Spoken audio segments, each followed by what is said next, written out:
Pixel ল্যাবে আপনি যদি পিএলপি ফাইল সেভ করেন তাহলে এরকম একটা লোকেশন দেখায় যেখানে আপনার এই ফাইলটি সেভ হয়। কিন্তু এই ফাইলটি আপনি সারাদিন খুঁজেও এই ফাইলটা আর খুঁজে পান না, কোথায় আছে আপনি নিজেও জানেন না। আসলে এই ফাইলটা পাবেন কীভাবে? এই ফাইলটা আছে সম্পূর্ণ সিস্টেমের বাইরে।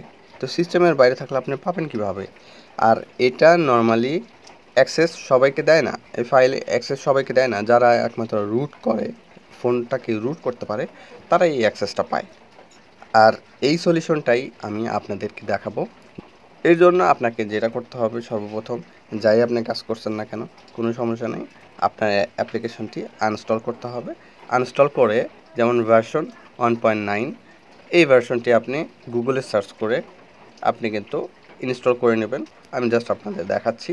এখন কিন্তু আমি যদি চাইলে এটা সেভ করি পিএলপি ফাইলে, এটা কিন্তু খুব সুন্দরভাবেই সেভ হয়ে যাবে এবং লোকেশনটা কিন্তু অন্যরকম থাকবে। আমি জাস্ট আপনাদের দেখাচ্ছি।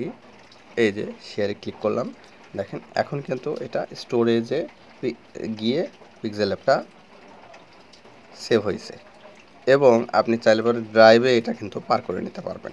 কিন্তু আগের ওই ভার্সনটাতে কিন্তু এরকমটা ছিল না, মানে ওইটা আপনি ড্রাইভ অপশন ছিল না, শুধুমাত্র ওই মেমোরিতেই আপনার সেভ হইতো, তাছাড়া অন্য কোথাও সেভের অপশন ছিল না। এখন আপনি চাইলে ড্রাইভে এটা আপলোড করতে পারবেন বা আপনি মেসেঞ্জার বা হোয়াটসঅ্যাপে আপনি কিন্তু এই ফাইলটা শেয়ার করতে পারবেন। তো আশা করতেছি এই ভিডিওটা দেখে আপনাদের ভালো লেগেছে। অবশ্যই ভালো লাগলে লাইক, কমেন্ট, সাবস্ক্রাইব করে পাশেই থাকবেন।